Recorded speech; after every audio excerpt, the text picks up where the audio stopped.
सी problem हुई थी, कोई बात नहीं, स्टार्ट कर लेते हैं और टॉपिक में कैसे मूव करेंगे इसको देखते हैं। सब लोगों को मेरी आवाज़ आ रही है और सब लोग मुझे देख पा रहे हैं? एक बार ओके लिख दो। स्टार्ट कर रहे हैं बेटा, ठीक है, क्लियर। स्टार्ट कर रहे हैं फटाफट से लेक्चर को, है ना। सब लोग एक बार ओके लिख दो। हाँ, आपको विजिबल है सबको? ठीक है, क्लियर, हाँ विजिबल है, ठीक है बेटा। स्टार्ट कर लेते हैं। चलिए, कैसे मूव करेंगे, किस तरीके से मूव करेंगे, पहले एक बार बात कर लेते हैं। देखो बेटा, हमने चैप्टर स्टार्ट किया है, क्लास 12 का चैप्टर है फर्स्ट। कैसे मूव करना है मैंने आपको बताया था। आप प्रॉपरली नोट्स लिखने वाले हो, है ना। प्रॉपरली आप क्या करोगे, नोट्स लिखने वाले हो। दूसरा आप क्या करोगे, आप प्रॉपरली एनसीईआरटी पढ़ोगे, डीपीपी सॉल्व करोगे, और जिस दिन लास्ट लेक्चर होगा उस दिन मैं आपको हैंड रिटन नोट्स भी दूंगा अपने, जिसको आप प्रॉपरली अपने रजिस्टर में लिखोगे अलग से भी, है ना। आपने उनको रिवाइज भी करना है या आप उनको अपने साथ रख सकते हो बस, ठीक है। तो मुझे लग रहा है सबको मेरी आवाज़ आ रही है और सब मैं एकदम विजिबल हूँ। तो अब हम रेडी हैं लाइव को स्टार्ट करने के लिए, ठीक है बेटा। हम लोग आपकी बातें देखते भी हैं, ऐसा नहीं कि हमें दिखता नहीं है, हम सब कुछ देख रहे होते हैं आप क्या कमेंट में लिख रहे हैं, और उसके अकॉर्डिंग जो लगता है कि आपको दोबारा से बताना है उसको हम आंसर भी करते हैं, ठीक है। तो फिर से चलते हैं हम लोग लाइव क्लास में, क्या डिस्कशन है इस पे आते हैं। तो देखिए क्या कैसे मूव करेंगे आज के लेक्चर में। सबसे पहले हम आपको आज का गोल बता रहे हैं, उसके बाद कुछ पुराने टॉपिक को रिवाइज कर रहे हैं, और फिर उसके बाद हम लोग आज का करंट टॉपिक पढ़ेंगे। तो स्टार्ट कर लेते हैं आज के गोल से। गोल हमारा ये रहने वाला है, सेक्सुअल रिप्रोडक्शन का टॉपिक हमें पढ़ना है बेटा। देखो ये बहुत बेसिक है, ध्यान से सुने बच्चे, बहुत बेसिक है हमारे पास, हाँ क्लियर। तो सेक्सुअल रिप्रोडक्शन का बेसिक पढ़ेंगे। सीजनल कंटिन्यूअस ब्रीडर एक बहुत अच्छा टॉपिक है, उसको हमें देखना है, ठीक है, क्लियर, सही। दूसरा हम लोग क्या करेंगे बेटा, फेजेस ऑफ सेक्सुअल रिप्रोडक्शन, इनकी बात करेंगे। जिनको एक बार दोबारा से रिफ्रेश कर लो, ऐप को विजिबल हो जाएगा बच्चे, अब सब कोई प्रॉब्लम नहीं है, सबको दिख रहा है ना, क्लियर।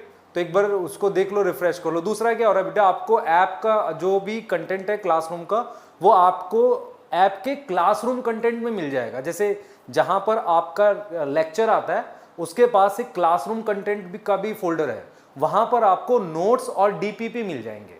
तो कई बार आपको अगर ना मिला करे तो 1-2 घंटे के आसपास आप वेट किया करो, उसके बाद आप लेक्चर डाउनलोड भी कर सकते हो, और उसके बाद आपको जब लाइव क्लास होती है थोड़ा टाइम लगता है उसको मतलब प्रॉपरली प्रोसेस करके, तो वहां पे आप ले सकते हो। मैं सारी चीजें बता रहा हूं जो आपको मुझे बतानी चाहिए।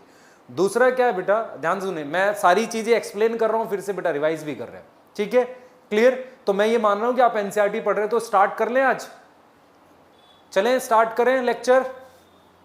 गुड इवनिंग माही, श्रुति, आंचल, आदित्य, शिवम, संस्कार, अनुराग, चलो स्टार्ट कर लेते हैं बेटा, ठीक है, क्लियर।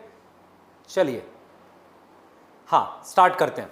चलिए सबसे पहले बेटा आज का हमने टारगेट बता दिया आपको। आज का टारगेट है सेक्सुअल रिप्रोडक्शन के बेसिक्स पढ़ेंगे, सीजनल और कंटिन्यूअस ब्रीडर की बात करेंगे, फेजेस ऑफ सेक्सुअल रिप्रोडक्शन हम लोग डिस्कस करने वाले हैं। तो भाई जरा एक बार पुरानी रिवीजन ले लेते हैं। पुराने फर्स्ट लेक्चर में हमने बात करी थी किसकी, लाइफ स्पान की, ठीक है, लाइफ स्पान की हमने बात करी थी, क्लियर। तो लाइफ स्पान की आपको डेफिनेशन आनी चाहिए, बर्थ और नेचुरल डेथ के बीच का पीरियड का टाइम है, क्योंकि कुछ बच्चे ऐसे हैं जो फर्स्ट टाइम जुड़े होंगे आज, उनके लिए मैं बता रहा हूं। दूसरा आपको यह ध्यान रखना है, नॉट डिपेंड ऑन साइज, हमने पैरट का और उसका एग्जाम्पल पढ़ लिया था। फिर थर्ड आपको ध्यान रखना है इसके एग्जाम्पल्स के साथ लाइफ स्पान लर्न कर लेना बेटर रहेगा, आपको काम आएगा, क्लियर है, ठीक, डन। चलिए उसके बाद बेटा हमने ये चीजें पढ़ी थी, ये टेबल आपके लिए है जो मैंने बनाई थी, कुछ चीजें और भी ऐड कर लेना इसमें, है ना, इस चीज को ऐड कर लेना जो आपको मैंने बताया था। तो क्या क्या है भाई, ठीक है, क्लियर। हाँ सबसे पहले मैंने कहा था यूनिसेलुलर ऑर्गेनिज्म, उसमें मेरे पास मोनेरा और प्रोटिस्टा। मोनेरा क्या है मेरे पास, उसमें फिजन और स्पोर फॉर्मेशन बताया था, ठीक है। दूसरा मेरे पास प्रोटिस्टा में binary fission, multiple fission, budding, ये चीज थी हमारे पास, क्लियर। और फिर हमारे पास सिंपल ऑर्गेनाइजेशन में zoospore, conidia, fragmentation, budding. Complex organisation में tuber, leaf bud, rhizome, runner, bulbil, ये चीजें हमारे पास, क्लियर, ये चीजें। तो आपके सामने हमारे पास सिंपल ऑर्गेनाइजेशन, कॉम्प्लेक्स ऑर्गेनाइजेशन, ये सारी चीजें आपके पास है ना, ये चीजें हमने डिस्कस करी थी। चलो एक बार आपको वो डिस्कस कर लेता हूं मैं बेटा, जो हमने कहा था नहीं, आधा लेक्चर रिवीजन में कहाँ जा रहा है यार, 2-4 मिनट लग रहे हैं, है ना। आप देख लो, मैंने ये चीज आपसे डिस्कस करी थी, और आधा लेक्चर बेटा एक बार कुछ चीजें आपको बताना बहुत जरूरी होता है। ये हमने ट्यूबर पढ़ा था, याद करो, ये पोटैटो में ट्यूबर पढ़ा था। मैंने ये बोला था कि कुछ अंडरग्राउंड ब्रांच की टिप पर इस तरीके से पोटैटो लगता है, और यहां पर ये आई है, इस आई से बड बन रही है, देख रहे हो, यहां पर वो आई है जिसपे हमारे पास क्या बन रही है, बड। तो ये मैंने किसके लिए बताया था, ट्यूबर। ट्यूबर हमारे पास किस में होता है, पोटैटो में। मैं जस्ट डायग्राम दिखा रहा हूं ताकि आपकी एक्सप्लेनेशन बढ़ जाए। फटाफट से वो देख लेते हैं, ठीक है, क्लियर। हाँ, नेक्स्ट हमारे पास हमने क्या बताया था, याद करो, ये मेरे पास क्या है बेटा, शक्कर के लिए बताया था, याद करो, शक्कर के लिए बताया था। शक्कर में क्या बोला था, देखो इस तरीके से ये स्टेम है, इससे ऑब्लिक ब्रांच आ रखी है, देख रहे हो, ऑब्लिक का मतलब होता है ऐसे ऊपर टेढ़ी ब्रांच आ रखी है, ऐसे ये अंडरग्राउंड स्टेम है, उससे ये ब्रांच ऊपर आ रखी है ये। तो शक्कर के एग्जांपल में ये मेरे पास बनाना था, है ना। कुछ स्ट्रक्चर्स हैं जो आपको थोड़ा भी डाउट हुआ होगा, उसको देख लेंगे, क्लियर है, ठीक है, हाँ क्लियर, सही है। टॉरुलेशन नहीं पढ़ना बेटा, बार बार बोल रहा हूं, टॉरुलेशन नहीं पढ़ना, जो भी पूछ रहा है मत पूछो, नहीं आएगा, ठीक है, क्लियर। हाँ, दूसरा हमारे पास क्या हो गया बेटा, ये हमने पढ़ा था राइजोम, और राइजोम में आपको क्या क्या बताया था याद करने को, जिंजर, टर्मरिक और बनाना, ये याद करना था ना।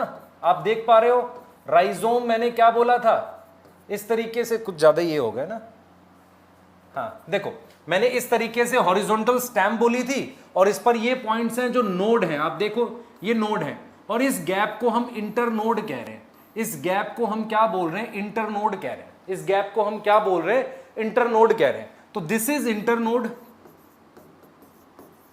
दिस इज इंटरनोड, ठीक है, इंटरनोड। तो राइजोम, जिंजर, टर्मरिक, बनाना, ये चीज हो गई, क्लियर है, ठीक है, ये चीज हो गई।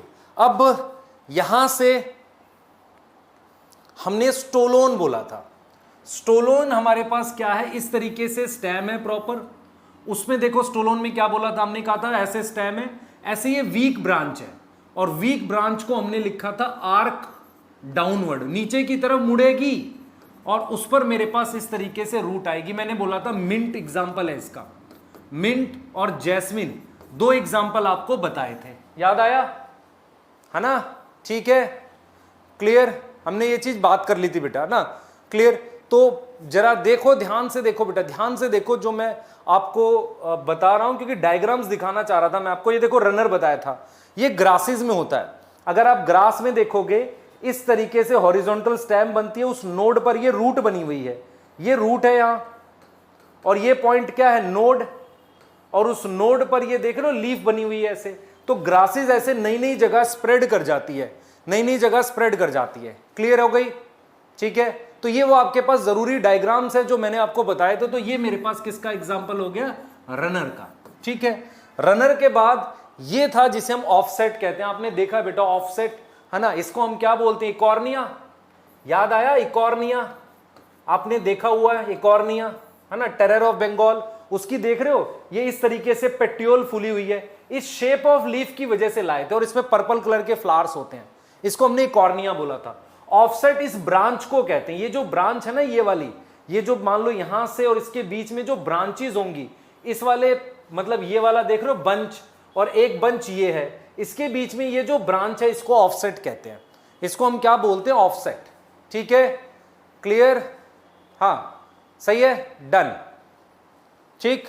अब आपके सामने बेटा वाटर हाइसिंथ हमने पढ़ा था ऑफसेट में, तो अब देखो ऑफसेट जो है उस ब्रांच को, सॉरी उस इंटरनोड, ये जो इंटरनोड है इसको कहते हैं। ऑफसेट का एग्जांपल इकॉर्निया है, और अगर मैं चाहूं आपको एक एक्स्ट्रा एग्जांपल बताना तो पिस्टिया बता सकता हूं, ठीक है। इसके बाद बेटा ये बुलबिल्स है, ये हमारे पास क्या है, बुलबिल्स, है ना, दिस इज बुलबिल्स, और बुलबिल्स किसमें थे, अगावी में। ये क्या करता है, इसको हम इस पार्ट को ले जाकर एक नया प्लांट बना सकते हैं, दिस इज बुलबिल्स, है ना, क्लियर, सही है, यहां तक आपको समझ आना चाहिए बेटा, है ना। ये बुलबिल्स है हमारे पास, ठीक है। स्ट्रॉबेरी बेटा स्टोलोन में लिख सकते हैं, क्लियर, ठीक, हाँ।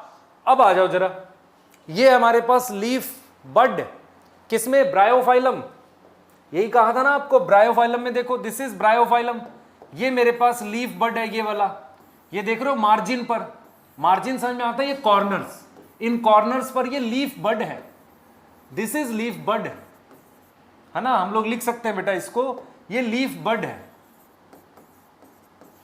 ये रही लीफ बड। क्लियर है सबको, लीफ बड दिख रही होगी, ठीक, क्लियर। बुलबिल बता दिया, ब्रायोफाइलम है ना, एलोवेरा में भी बना सकते हो, ब्रायोफाइलम मेन याद रखो, आपके सिलेबस में ब्रायोफाइलम है, मार्जिन पर बनता है ब्रायोफाइलम में, ठीक है। उसके बाद बेटा हमने ये स्ट्रक्चर था जो जेम्यूल है, अगर आप ध्यान से देखो ये जेम्यूल है, आपके पास इस तरीके से स्पॉन्जेस होते हैं, स्पॉन्जेस में ये इंटरनल बड जैसी चीज होती है ऐसी, ये जो मैंने बड बनाई है ना ऐसी, ये जेम्यूल है। तो ये जेम्यूल का स्ट्रक्चर है, जेम्यूल को हम क्या बोलते हैं, एंडोजीनस बड बोलते हैं बेटा, क्या बोलते हैं, एंडोजीनस बड। जेम्यूल देखने में ऐसा दिखता है बेटा, इसके अंदर ये डिवाइडिंग सेल्स हैं हमारे पास है ना, तो ये जेम्यूल का स्ट्रक्चर है, ये किसका स्ट्रक्चर है, जेम्यूल का स्ट्रक्चर है, ऐसा दिखता है ये, क्लियर, ठीक है। हाँ, एंडोजीनस होता है इंटरनल बड, एक्सोजीनस होता है बाहर, तो हाइड्रा में मेरे पास एक्सोजीनस बडिंग है, इसमें मेरे पास क्या होगी, एंडोजीनस। क्लियर है, यहां तक समझ में आ गया, ठीक है। आर्कियोसाइट्स इन सेल्स को कहते हैं, जो बच्चे बात कर रहे हैं जरूरत नहीं है वैसे एज सच, इन सेल्स को कहते हैं आर्कियोसाइट्स यहां पे, ठीक है। चलें आगे अब, ठीक है, चलिए। तो ये जेम्यूल हो गया बेटा हमारे पास है ना स्पॉन्जेस में। तो अब हम आगे जा रहे हैं और सेक्सुअल रिप्रोडक्शन को डिस्कस करेंगे, यहां से अब नेक्स्ट टॉपिक पे मूव कर गए बच्चे। हम 5 से 7 मिनट ले रहे हैं आपका, सिर्फ इसलिए ताकि आपने पुराना जो देखा वो याद कर लो प्रॉपरली, ठीक है, क्लियर है ना। अच्छा, डीपीपी में एक क्वेश्चन था जिसमें वो दे रखा था कि सेल डिवीजन जो है वो रिप्रोडक्शन है, वो प्रोटिस्टा में भी होगा, मोनेरा में भी होगा। 9th क्वेश्चन है, उसको देख लेना, उसमें आंसर नन ऑफ दीज जो दे रखा है उसमें बोथ 1 and 2 आएगा, ठीक है, वहां पर देख लेना आप एक बार है ना, डीपीपी में अपने चेक कर लेना, ठीक है। तो चलिए हम लोग अब सेक्सुअल रिप्रोडक्शन पढ़ने वाले हैं। सबसे पहले देखो क्या पढ़ेंगे, सेक्सुअल रिप्रोडक्शन का मतलब क्या है बेटा हमारे पास, इसमें गैमेट्स इन्वॉल्व होते हैं है ना, गैमेट्स इन्वॉल्व होंगे। अब गैमेट्स इन्वॉल्व होने का मतलब ये होगा, गैमेट्स इन्वॉल्व होंगे, जाइगोट फॉर्मेशन होती है, जाइगोट फॉर्मेशन होती है ना। 2 पेरेंट भी इन्वॉल्व हो सकते हैं, या सिंगल पेरेंट इन्वॉल्व होने का मतलब मेरे पास एक ही parent both type of gametes बना दे, एक ही पेरेंट क्या बना दे, both type of gametes form कर दे। अगर वो दोनों टाइप के गैमेट्स बना देगा, आप देख लो इस बात को, तो गैमेट्स इन्वॉल्व होंगे, जाइगोट बन जाएगा, ठीक है, क्लियर। 2 पेरेंट होंगे या सिंगल पेरेंट हो सकता है, बिल्कुल सही। कुछ बच्चे कह रहे हैं वेरिएशन आएगी, बिल्कुल आएगी भाई, वेरिएशन प्रोड्यूस होती है, और ये प्रोसेस थोड़ा सा कॉम्प्लेक्स होता है, हम कहते हैं नॉट प्रोड्यूस क्लोन। पिछले टॉपिक में हमने क्लोन की बात करी थी, तो ये क्लोन नहीं बनाता, नॉट प्रोड्यूस क्लोन है ना, ये क्लोन नहीं बनाता, ठीक है, क्लियर, ये क्लोन नहीं बनाता। यहां तक समझ में आ रही है, क्लियर है। उसके बाद हमारे पास क्या होगा, ये मोर कॉम्प्लेक्स है, ये हमारे पास क्या है, मोर कॉम्प्लेक्स है। ये कुछ बेसिक फीचर है हमारे पास किसके, सेक्सुअल रिप्रोडक्शन के। कहीं ना कहीं मेरे पास जाइगोट फॉर्मेशन हो रही है, तो कुछ बेसिक फीचर हैं किसके, ऑफ सेक्सुअल रिप्रोडक्शन के। अब मैं जो बताने जा रहा हूं बहुत ध्यान से सब लोग सुनेंगे और थोड़ी देर तक कमेंट को रोकेंगे और सिर्फ पढ़ाई करेंगे, फिर जब मैं पूछूंगा तो बताएंगे, ठीक है, क्लियर। चलो अब देखो, जब मैं पूछूंगा तब बताना, अभी कमेंट को रोकेंगे हम लोग है ना, ठीक है। मैं आपको उसके अकॉर्डिंग आपको बात करेंगे। देखो एनसीईआरटी क्या कहती है, ध्यान सुनना। एनसीईआरटी कहती है कि जब हम सेक्सुअल रिप्रोडक्शन, ध्यान सुने बेटा, सेक्सुअल रिप्रोडक्शन जब हम ऑब्जर्व करते हैं डिफरेंट ऑर्गेनिज्म में, तो हमें एक चीज ऑब्जर्व होती है। क्या ऑब्जर्वेशन मिलती है मुझे ये ऑब्जर्वेशन मिलती है कि सेक्सुअल रिप्रोडक्शन का पैटर्न लगभग सेम है। मतलब हम ये कहते हैं कि ऑर्गेनिजम्स जो हैं, डिफरेंट ऑर्गेनिज्म जो है, मान लो हमारे पास डिफरेंट ऑर्गेनिज्म जो हैं, डिफरेंट ऑर्गेनिज्म जो है हमारे पास, डिफरेंट ऑर्गेनिज्म जो है, क्लियर, हाँ, डिफरेंट ऑर्गेनिज्म जो है उनमें हमें क्या मिलता है, एक बेसिक पैटर्न। सुनना ध्यान से, डिफरेंट ऑर्गेनिज्म है मतलब, but basic pattern of sexual reproduction same है, but basic pattern of sexual reproduction same है। बेसिक पैटर्न सब में सेम है, बिल्कुल ध्यान से सुनेंगे, कोई कमेंट नहीं अभी। रिप्रोडक्शन इज सेम, इस बात का क्या मतलब है? मतलब ये है आपके पास बहुत छोटा ऑर्गेनिज्म, बहुत बड़ा ऑर्गेनिज्म, हर तरह के ऑर्गेनिज्म दिखते हैं, पर एक बेसिक पैटर्न सारे तरह के ऑर्गेनिज्म में एक जैसा दिखता है, एक जैसा दिखता है। क्या बेसिक पैटर्न है उसको सुनो। बेसिक पैटर्न क्या? What type of basic pattern? Basic pattern ये है, बेसिक पैटर्न ये है बेटा, बेसिक पैटर्न ये है हमारे पास, समझना इस बात को। बेसिक पैटर्न ये है हमारे पास कि एवरी ऑर्गेनिज्म क्या करेगा? सबसे पहले गैमेट बनाएगा, है ना, गैमेट्स फॉर्म करेगा, फिर हर ऑर्गेनिज्म जाइगोट बनाएगा, और फिर उसके बाद वो जाइगोट को डेवलप करेगा, जाइगोट को डेवलप करेगा। मुझे कुछ इस तरीके का बेसिक पैटर्न सब में कॉमन मिलता है। इस तरह के ऑर्गेनिज्म ने एनसीईआरटी ने बात करी है। प्लीज कोई भी मैसेज नहीं करो, सिर्फ सुनो पहले 2 मिनट, जब पूछूंगा तब बताएंगे, ठीक है? तो बेसिक पैटर्न हमारे पास ऐसा मिलता है, मतलब सब में ऐसा मिलता है। फिर मैंने क्या किया? ऑर्गेनिज्म को ऑब्जर्व किया और ऑब्जर्व किया, तो मैंने एक पैटर्न बनाया कि सभी तरह के ऑर्गेनिज्म क्या करते हैं। एक एक पैटर्न ये शो करते हैं कि उन सब में हमारे पास क्या होगा। पहले हमारे पास क्या होती है? एक फेज होता है जिसे कहते हैं ग्रोथ होती है, फिर उसके बाद उसमें रिप्रोडक्शन होती है, और फिर उसमें क्या होती है? सेनीसेंस। तो इसका मतलब हम अगर उस बेसिक पैटर्न को थोड़ा और आगे ऑब्जर्व करते हैं तो हम ये देखते हैं बेटा कि हर एक ऑर्गेनिज्म, एवरी ऑर्गेनिज्म क्या शो करता है? एवरी ऑर्गेनिज्म जो है हमारे पास वो क्या शो करता है? मैं लिख रहा हूं यहां पर, इस चीज को समझो। हर ऑर्गेनिज्म क्या शो करता है, इसको समझना ध्यान से बेटा। वो शो करता है सबसे पहले वो बर्थ के बाद, देखो आफ्टर बर्थ वो सबसे पहले ग्रोथ शो करता है। क्या शो करता है? ग्रोथ। ग्रोथ के बाद वो क्या शो करता है? रिप्रोडक्शन, ठीक है? तो उसे हम कहते हैं रिप्रोडक्टिव फेज, उसे हम क्या बोलते हैं? Reproductive phase. उसके बाद वो क्या शो करता है? रिप्रोडक्शन के बाद डेथ से पहले, उसे हम कहते हैं सेनीसेंस। बेटा देखो, आपने क्या किया था क्लास 11th में? 2 शब्द, 2 वर्ड पढ़े थे, one is abscission, another is senescence, है ना? One is abscission, another is senescence, ठीक है? क्लियर? ध्यान से सुनो। एब्सिशन का मतलब होता है टूट के अलग होना, सेनीसेंस का मतलब होता है ग्रो ओल्ड, बूढ़ा होना, जर्जर होना, है ना? हिंदी में कहते हैं जरा अवस्था आना।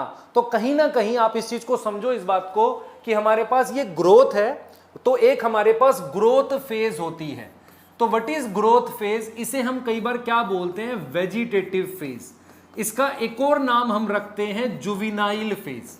तो आपको ये समझ आना चाहिए कि ये बेसिक पैटर्न सब में सेम मिलता है, ये बेसिक पैटर्न सब में सेम मिलता है। सारे ऑर्गेनिज्म पहले क्या शो करते हैं? ग्रोथ। ग्रोथ कैसे शो करते हैं? सोचो जरा ध्यान से, ग्रोथ कैसे शो करेंगे? बर्थ से लेकर रिप्रोडक्शन मैच्योरिटी के बीच के टाइम को, बर्थ से लेकर रिप्रोडक्शन के बीच का जो टाइम है, जैसे मैं यहां पे लिख रहा हूं रिप्रोडक्टिव मैच्योरिटी, रिप्रोडक्टिव मैच्योरिटी का जो टाइम है जिसमें रिप्रोडक्शन हो सकती है, इसको हमने क्या नाम दिया? वेजिटेटिव और जुविनाइल फेज।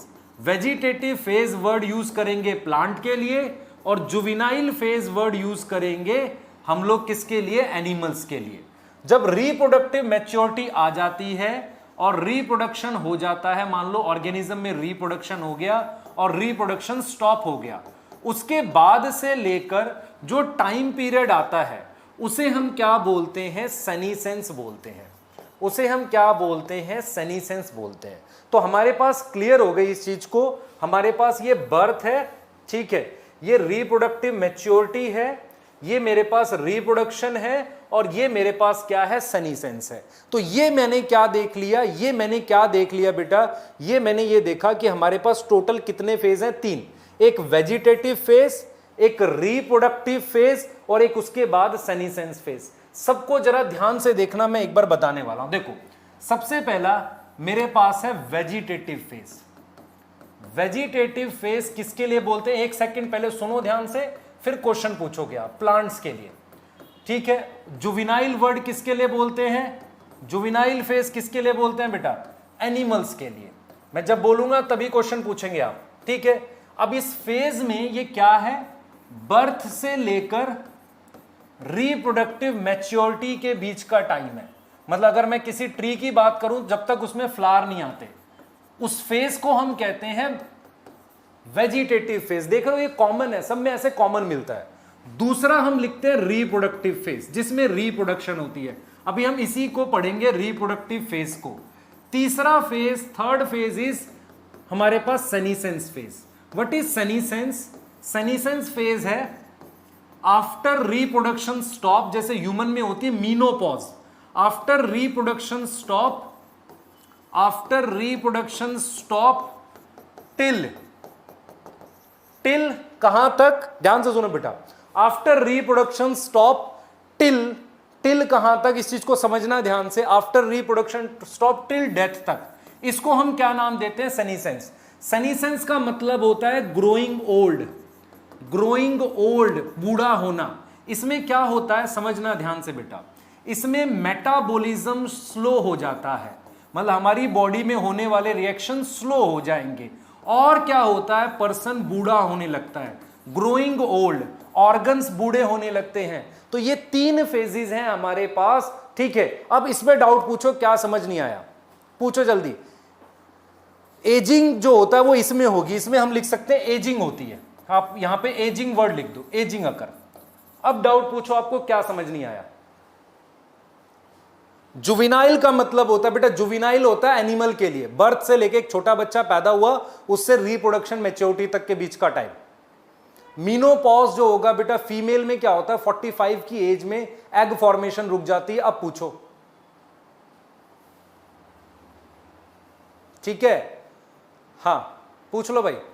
प्यूबर्टी, मान लो ह्यूमन की बात करें, जब तक प्यूबर्टी नहीं आती उसे उसका जुविनाइल फेज कहेंगे, ठीक। एजिंग मतलब ग्रोइंग ओल्ड। ये रिपीट शब्द का कोई मतलब नहीं होता भाई, तुम टॉपिक बोला करो, ये नहीं आया। रिपीट वर्ड का क्या मतलब है? रिपीट मतलब मैं घर चला जाऊं? कैसी बात कर रहे हो? रिपीट नहीं लिखना कोई भी, कोई वर्ड लिखो ना यार, तुम्हें वो नहीं आया। एजिंग मतलब ग्रो ओल्ड। जुविनाइल फेज होता है, जैसे ह्यूमन की बात करता हूं, बर्थ जो होगा, बर्थ से लेकर हम लोग कहते हैं, मान लो प्यूबर्टी आ गई, 13 साल की एज तक आ गई, रिप्रोडक्शन के लिए मैच्योर हो गया, उसे कहते हैं हम लोग जुविनाइल फेज, है ना? ठीक है, पूछो। मीनोपॉज बेटा, फीमेल में, ह्यूमन फीमेल में 45 की एज में उसके बाद रिप्रोडक्शन नहीं होती। 45 से लेकर डेथ तक के टाइम को हम क्या बोलते हैं? मीनोपॉज बोल रहे हैं। मतलब मीनोपॉज जहां पे, बेसिकली मीनोपॉज मतलब जहां पर रुक गई रिप्रोडक्शन, अब उससे लेकर डेथ तक के टाइम को सेनीसेंस बोल रहे हैं। हाँ सेनीसेंस, हाँ भाई ठीक है। प्यूबर्टी बता दिया आपको। ये रिपीट वाला वर्ड नहीं पसंद है यार। देखो मतलब आप चीजें समझो, एक चीज नहीं आ रही है उसको बताओगी सर ये नहीं आया। स्ट्रेस साइकिल पढ़ाया नहीं अभी मैंने, ठीक है। हाँ आगे चल रहे हैं अब हम। मैंने 2-3 बातें जो आपने पूछी बता दी। मेटाबॉलिज्म क्या होता है? रिएक्शंस होते हैं हमारी बॉडी में, वो स्लो हो जाएंगे, ठीक है। ठीक, अब एक लिख रहा मेरा क्वेश्चन, चैट आगे चलेगी। तेरा क्वेश्चन क्या है भाई? मेरा क्वेश्चन क्या मतलब? क्वेश्चन लिखना फिर से, क्या हो गया? चले आगे। मैंने मोर और लेस जो आप पूछ रहे हो बता दिया है, जो अभी तक मैंने पढ़ा है उसी के डाउट बताऊंगा मैं। हाँ आगे पढ़ते हैं, चलो फास्ट। चलिए आगे, मूव ऑन, यस है ना, ओके ठीक है। चलो आगे चल रहे हैं भाई। देखो मेरी बात सुनो ध्यान से। आप में से बहुत सारों को जो भी, अब देखो 3-4 तरीके ना हमने बात करने के। एक आप अभी पूछ रहे हो, फिर आप टेलीग्राम ग्रुप पे भी पूछ सकते हो। इसके अलावा बेटा आप और भी तरीके, आप मतलब बात कर, देखो ना आप, एक चीज ये भी तो है कि आप अगली क्लास में फिर से पूछो जब मैं रिवीजन कर रहा हूँ, पर चीजों को थोड़ा समझो भी, है ना, ठीक है। चलो ये फिर लिख दिया रिपीट एक ने। ये रिपीट वाले कौन है भाई? रिपीट का मतलब होता है कि मैं फिर से क्लास स्टार्ट कर दूं ना, ऐसा थोड़ी होता है। हाँ पढ़ाई करो ना यार, हाँ मजा थोड़ी आ रहा है ऐसे। चलो ध्यान से सुनो, मैं आपको एक चीज बताता हूं। हम क्या करेंगे, on the basis of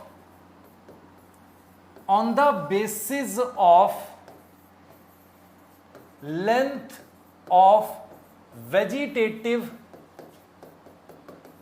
and reproductive phase on the basis of length of vegetative and reproductive phase एक क्लासिफिकेशन करने वाला हूं।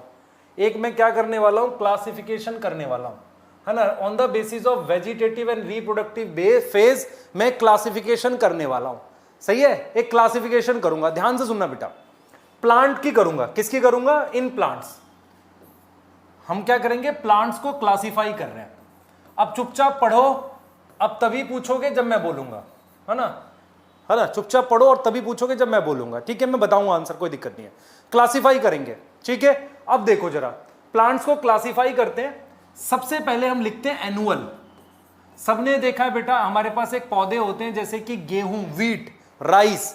3 से 4 महीने में राइस का लाइफ स्पान भी दे रखा है 4 महीने। अब नहीं बोलो भाई कोई भी, मतलब बोलो नहीं, मतलब लिखो, है ना। तो 4 महीने का मेरा लाइफ स्पान दे रखा है। मैं ये कह रहा हूं बच्चे कि जो धान है, गेहूं है, गेहूं व्हीट होता है, व्हीट और राइस है, उसको एक बार सो करने से लेकर जब तक उसको काटते हैं वो पूरा सूख जाता है, डेड हो जाता है पूरी तरह से। वो जो टाइम है 1 साल के अंदर है। तो ऐसे प्लांट को जो एक सीजन में अपना लाइफ साइकिल कंप्लीट करे, उसे हम एनुअल बोलते हैं।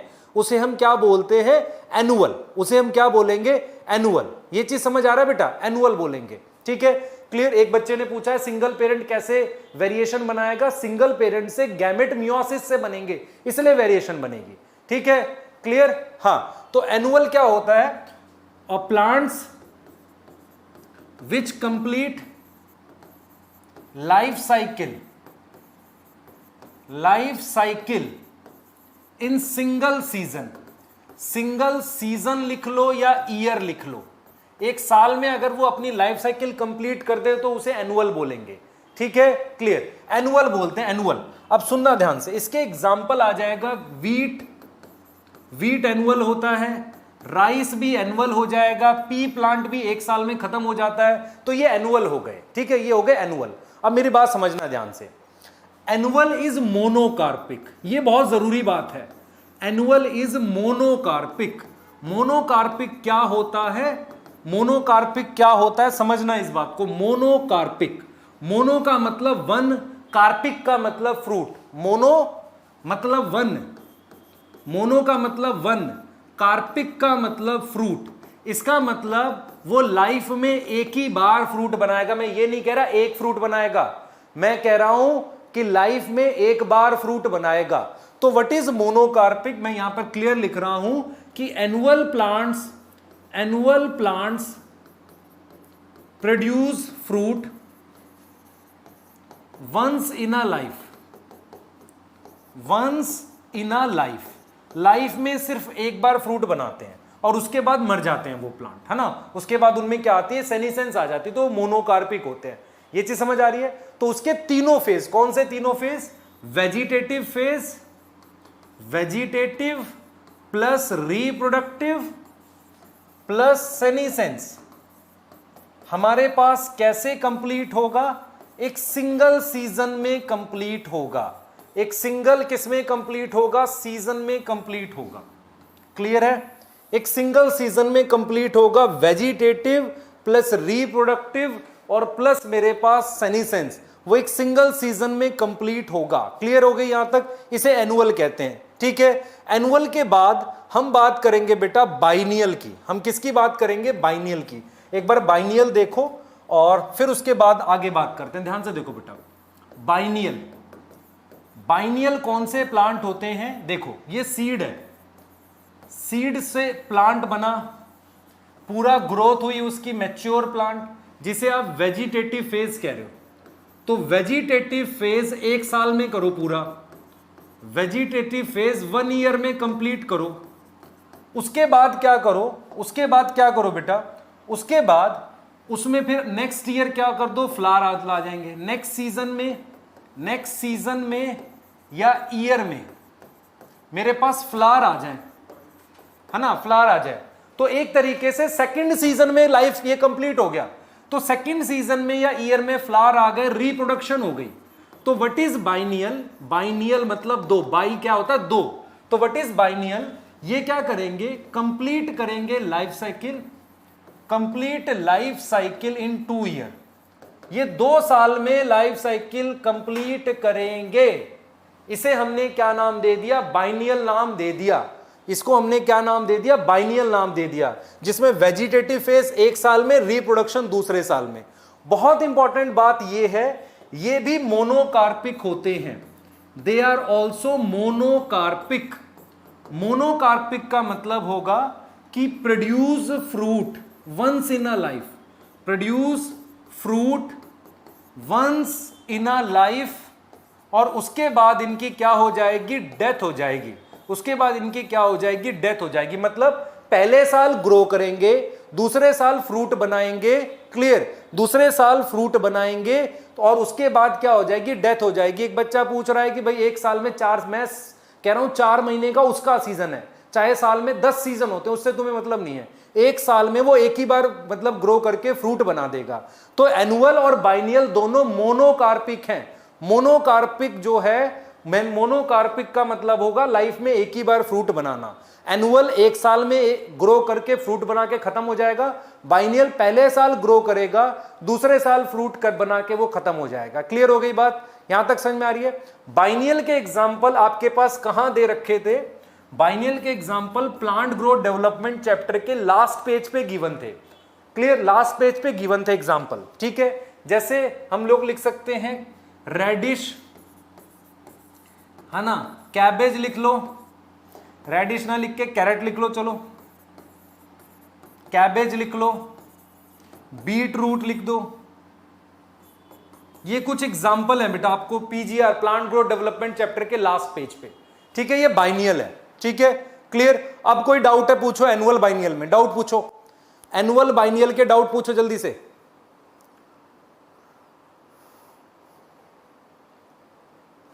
एनुअल बाइनियल के डाउट पूछेंगे। बाइनियल क्या होगा? पहले साल में ग्रो करेगा और दूसरे साल में फ्लावर आके मर जाएगा। तो 2 साल में लाइफ साइकिल कंप्लीट हुई, इसलिए उसे बाइनियल कह रहे हैं।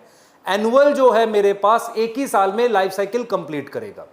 ठीक है, क्लियर? इसके एग्जांपल्स कहां दे रखे थे? लास्ट में। बेटा शुगर केन जो है आपके लिए एनुअल होना चाहिए। ठीक है, क्लियर? हां, ठीक। आपने जो वो पढ़ा है व्हीट, राइस, ये एनुअल होते हैं। क्लियर? सही है। यहां पर आप लोग गलत करोगे जो मैं अब बता रहा हूं। मुझे लग रहा है यहां तक क्लियर है। एक सीजन चाहे 6 मंथ का हो, फिर अगले साल ग्रो करेंगे। सीजन का मतलब सिंपल ये है कि एक सीजन में ग्रो करा। क्लियर? चलो फिर रिपीट। रोहित तोमर रिपीट लिख रहा है। अच्छा, रिपीट नहीं लिख रहा भाई, डाउट पूछो। रिपीट का क्या मतलब होता है? ठीक है, हाँ सही। चलो आगे चलते हैं बेटा, नेक्स्ट चलते हैं, आगे बात करते हैं हम लोग। नेक्स्ट इसके बाद देखो हम क्या बात कर रहे हैं, हम पेरिनियल की बात कर रहे हैं। हम पेरिनियल की बात कर रहे हैं बेटा,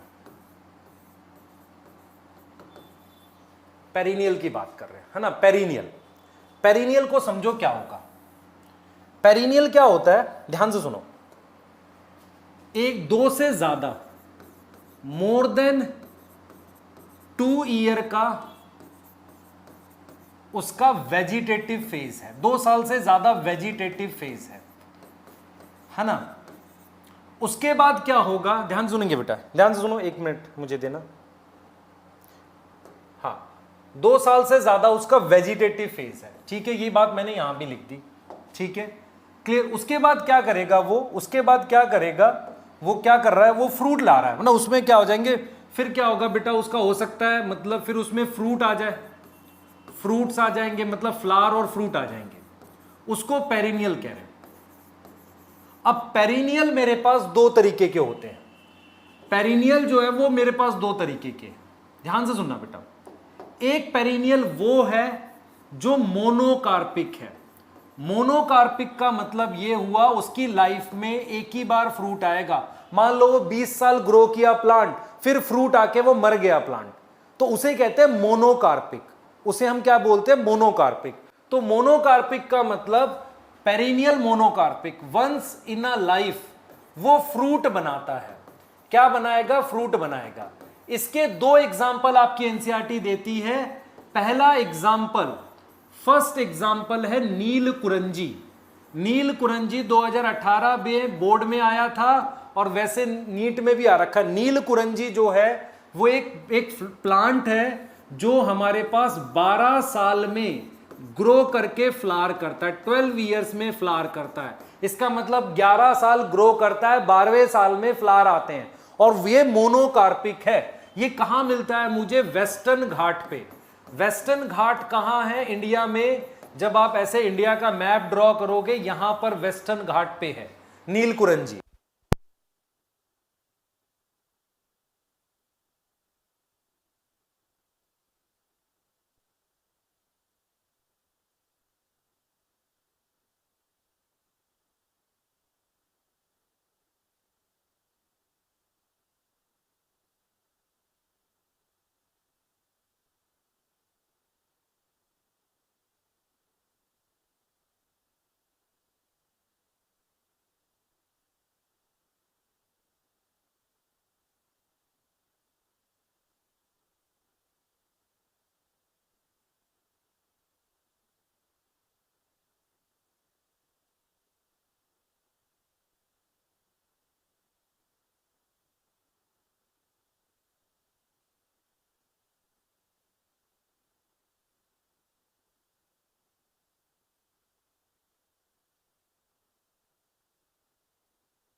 सेम तो नहीं लगाए करो भाई।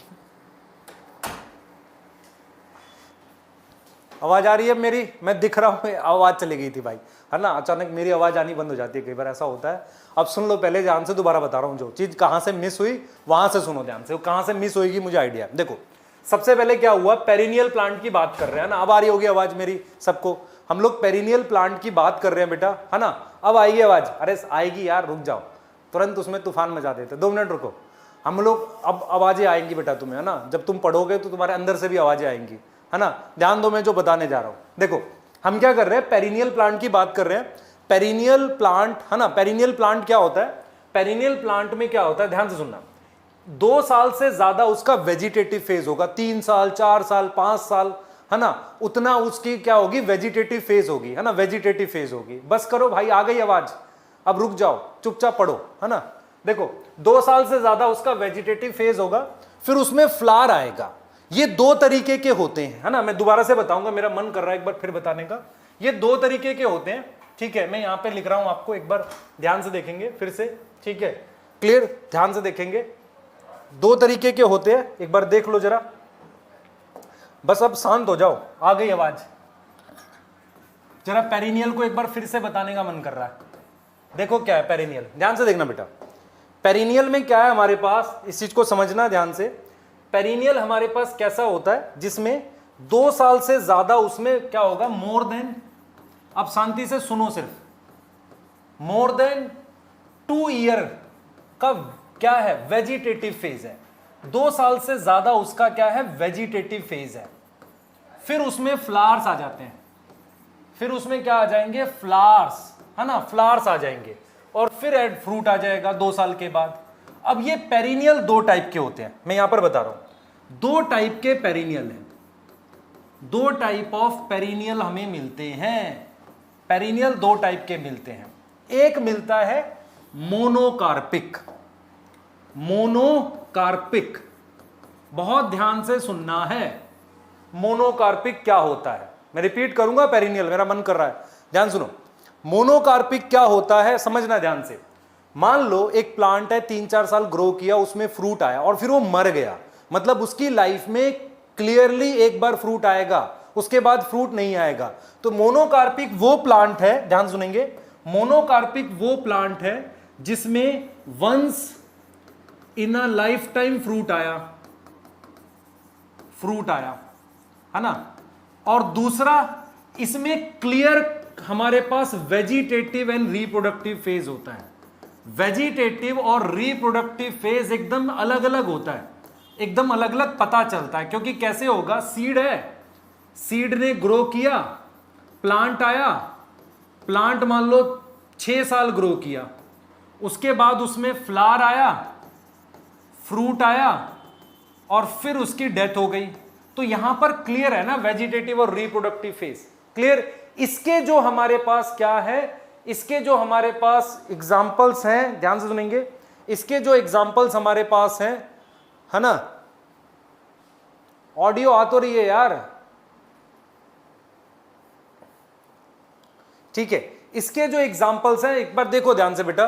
मोर देन 2 ईयर हमारे पास वेजिटेटिव फेज है, फ्लावर्स एंड फ्रूट है। 2 टाइप के होते हैं ये, एक होता है मोनोकार्पिक। मोनोकार्पिक का मतलब एक बार में मर जाएगा, ठीक है। अब सुनना ध्यान से, इसके क्या एग्जाम्पल है। इसके 2 एग्जाम्पल है।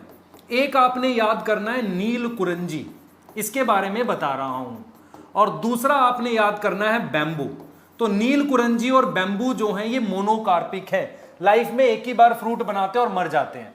और यहां पर एक और आ सकता है पॉलीकार्पिक, एक और आ सकता है पॉलीकार्पिक। जैसे अगर मैं आपको कहूं नीम, मैंगो 4-5 साल ग्रो करे, ट्री बड़ा हो गया, फ्रूट आया, फिर ग्रो किया, फिर फ्रूट आया, क्लियर। तो ये चीज हो गई हमारे पास, सही है, क्लियर। हाँ, तो हम यहां पर इसे क्या बोल रहे हैं, पॉलीकार्पिक बोल रहे हैं। तो पॉलीकार्पिक क्या है बेटा, ध्यान से सुनो, पॉलीकार्पिक क्या है। इसमें क्या होगा हमारे पास, more than one time fruit बनेंगे, एक से ज्यादा बार फ्रूट बनेंगे। एग्जाम्पल जो मैक्सिमम ट्री हैं आपके, मैक्सिमम ट्रीज जो हैं वो सारे पॉलीकार्पिक होते हैं, जैसे कि मैंगो, नीम, क्लियर। ये चीज समझो, मैंगो, नीम, ये सारे, ठीक है। मैं एक चीज और बताऊंगा, उससे चीजें क्लियर हो जाएंगी, फिर डाउट पूछोगे आप। देखो मैं क्या बता रहा हूं, मैं ये कह रहा हूं बेटा, देखो मेरे पास जो पेरिनियल मोनोकार्पिक है, पेरिनियल मोनोकार्पिक है, मतलब 1 साल से ज्यादा ग्रो करता है पर एक ही बार फ्रूट बनाता है। उसमें एक एग्जाम्पल है नील कुरंजी। तो नील कुरंजी क्या होता है, कितने साल तक ग्रो किया, सुनना ध्यान से। नील कुरंजी कहां मिलता है, इंडिया के वेस्टर्न घाट पे, है ना, ये वाला घाट, इसे वेस्टर्न घाट कहते हैं। तो कहां मिलता है, मुझे वेस्टर्न घाट पे मिल रहा है। पहली बात, ये फ्लावर करता है सितंबर अक्टूबर में, फ्लावर करता है, ठीक है। सितंबर और अक्टूबर में क्या करता है, फ्लावर करता है। दूसरा हम ये कह रहे हैं बेटा, दूसरा हम ये कह रहे हैं, पहला हमने लिखा कि वेस्टर्न घाट पे मिलता है, दूसरा हमने लिखा सितंबर अक्टूबर में फ्लावर करता है। तीसरा हम क्या लिखेंगे बेटा, तीसरा हम यहां पर ये लिखेंगे, इस चीज को समझो ध्यान से। थर्ड हम यहां पर ये लिखेंगे, सितंबर अक्टूबर में फ्लावर करेगा। तीसरा, इसमें ब्लू कलर के फ्लावर आएंगे, और ये बेटा फ्लावर करता है हमारे पास वंस इन अ 12 ईयर, 12 साल में एक बार फ्लावर करता है। तो कुछ ऐसा होगा हमारे पास, 12 ईयर में फ्लावर करेगा। कुछ ऐसा होगा कि ये 2006 में फ्लावर किया था लास्ट, उसके बाद 2018 में किया होगा, उसके बाद अब 12 ईयर के बाद फ्लावर करेगा। अगला तो 2030 आएगा, तब फ्लावर करेंगे ये, ठीक है। क्लियर है, यहां पे समझना ध्यान से, ठीक है। इसका साइंटिफिक नाम याद करना है, स्ट्रोबिलेंथस कुंथियाना, स्ट्रोबिलेंथस कुंथियाना, ये नाम याद करना है। इसका साइंटिफिक नाम है भाई ये नील कुरंजी का। तो नील कुरंजी के 2006 में जो सीड बने वो गिर गए, ठीक है। फिर वो प्लांट बनेंगे, 12 साल बाद फ्लावर आएगा और प्लांट मर जाएगा, मोनोकार्पिक है। ऐसा ही मेरे पास सेकंड एग्जांपल है बैम्बू, सेकंड एग्जांपल है बैम्बू। बैम्बू मेरे पास 50 to 100 ईयर्स में फ्लावर करता है। एनसीईआरटी पूछते फिर इसके सीड कैसे बनेंगे, बहुत लेट बनते हैं, इसलिए बैम्बू को वेजिटेटिवली प्रोपागेट करते हैं। जिन प्लांट्स में सीड फॉर्मेशन स्लो होती है उनको वेजिटेटिवली प्रोपागेट करना पड़ता है, मतलब उनकी दूसरे टाइप की रिप्रोडक्शन करते हैं। यार गुड मॉर्निंग लिख रहे हो तुम लोग, बताओ कुछ, एक तो महान ही बच्चे हैं एकदम से, है ना, ठीक है। तो एग्जाम्पल हमारे पास क्या आ गया, बैम्बू। तो बैम्बू भी क्या है हमारे पास, मोनोकार्पिक है ना, मोनोकार्पिक है, क्लियर है, मोनोकार्पिक है। अब मैं आपको एक चीज लाइन बताता हूं, सुनो, देखो एनसीईआरटी ने क्या बोला है। एनसीईआरटी ने कहा है कि पेरिनियल मोनोकार्पिक में क्लियर कट वेजिटेटिव और रिप्रोडक्टिव फेज होता है, क्लियर कट वेजिटेटिव और रिप्रोडक्टिव फेज होता है। लेकिन जो पेरिनियल पॉलीकार्पिक हैं, पेरिनियल पेरिनियल पॉलीकार्पिक है, उसमें क्लियर कट नहीं है। उसमें क्या है बेटा, पेरिनियल पॉलीकार्पिक में देखो कैसे होगा, ध्यान से सुनो।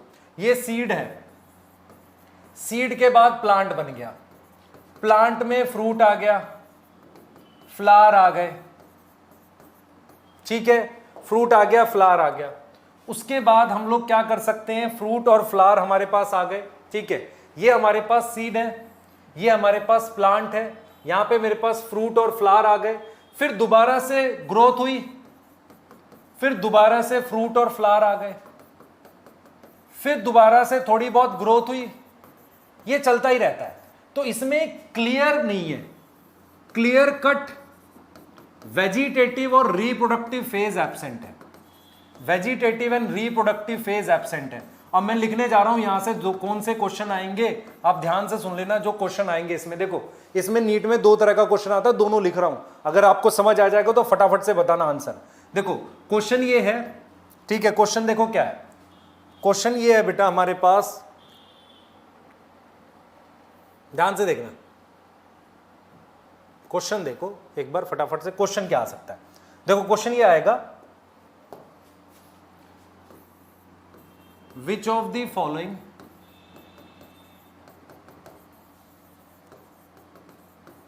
नॉट हैव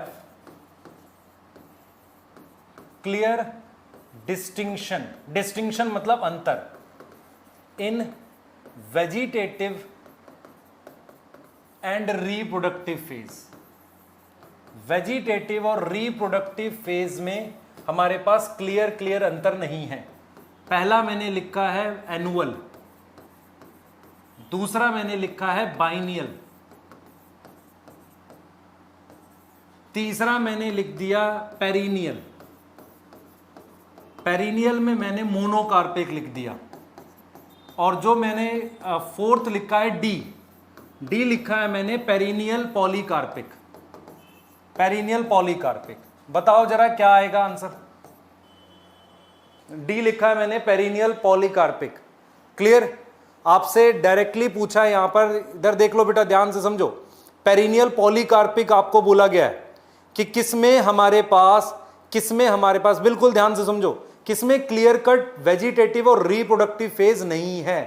क्लियर, इस क्वेश्चन को और कैसे दे सकता है, यह भी सोचने वाली बात है। इस क्वेश्चन को इस तरीके से भी दे सकता है। ऑप्शन देखो, ऑप्शन में यहां वीट लिख दे, दूसरे ऑप्शन में वो यहां कैबेज लिख दे, तीसरे ऑप्शन में पेरिनियल मोनोकार्पिक में नील कुरंजी लिख दे, और आपको यहां पर क्या लिख दे, यहां पर फोर्थ में आपके पास नीम लिख दे। तो आंसर इसलिए क्या आ जाएगा, यहां पर फोर्थ डी आएगा फिर से। तो इस तरीके से भी जाएगा बेटा, क्वेश्चन ऐसे जाएगा, आप समझना ध्यान से। पेरिनियल मोनोकार्पिक में क्लियर कट होता है वेजिटेटिव और रिप्रोडक्टिव फेज, इसमें नहीं होगा। क्लियर है, क्वेश्चन बनाने का तरीका देखो कैसा होगा, वीट एनुअल है, बाइनियल कैबेज है, नील कुरंजी पेरिनियल मोनोकार्पिक है, या तो बैम्बू भी लिख देगा तो चल जाएगा, यहां पे कुछ भी लिख दो, नीम लिख दो, मैंगो लिख दो, बरगद लिख दो, बैनियन, कुछ भी लिख दो, कर लोगे, ठीक है ना, ठीक है, ओके लिखो, आगे नेक्स्ट टॉपिक पे जा रहे हैं, जल्दी से करो, यहां तक आ गया, रिपीट नहीं लिखना, पाप लगेगा, जल्दी जल्दी करो,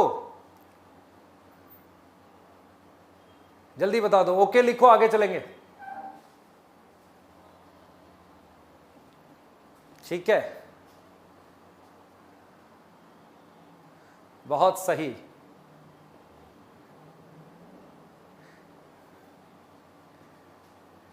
है ना, ठीक है, चलो ठीक है, ओके आ गया, मतलब चलो चल रहे हैं आगे, चलो नेक्स्ट टॉपिक पे मूव करते हैं फटाफट से। हम लोग एनिमल्स को लेके बात करेंगे, अब हम लोग एनिमल्स को लेके बात करेंगे बेटा। एनिमल्स में भी हम क्या करते हैं, दो तरह के ब्रीडर की बात करते हैं बेटा। एनिमल्स में भी क्या होता है, सेम चीज होती है। तो हमारे पास टू टाइप ऑफ एनिमल्स मुझे दिखते हैं, किस बात को लेकर, रिप्रोडक्टिव फेज को लेकर। दो टाइप के एनिमल्स दिखते हैं, टू टाइप ऑफ एनिमल्स दिखते हैं मुझे, मैं लिख रहा हूं बेटा, टू टाइप ऑफ एनिमल्स दिखते हैं मुझे रिप्रोडक्शन को लेके, है ना, दो तरह के एनिमल्स दिखते हैं कि कैसे रिप्रोडक्शन हो रही है। उसमें एक होता है मेरे पास कंटिन्यूस ब्रीडर, पहले देख लो फिर तुम्हारे दिमाग का इस्तेमाल करेंगे कि क्या है। एक होता है हमारे पास कॉन्टिन्यूस ब्रीडर, कंटिन्यूस ब्रीडर, और एक होता है मेरे पास सीजनल ब्रीडर। इनके बारे में आज बात करनी है मैंने पहले जरा, ठीक है। सीजनल ब्रीडर, कंटिन्यूस ब्रीडर का मतलब यह है कि अब अपनी जो कमेंट्स हैं उनको रोक लो और ध्यान से सुनो, है ना। कंटिन्यूस ब्रीडर का मतलब यह है कि विच कैन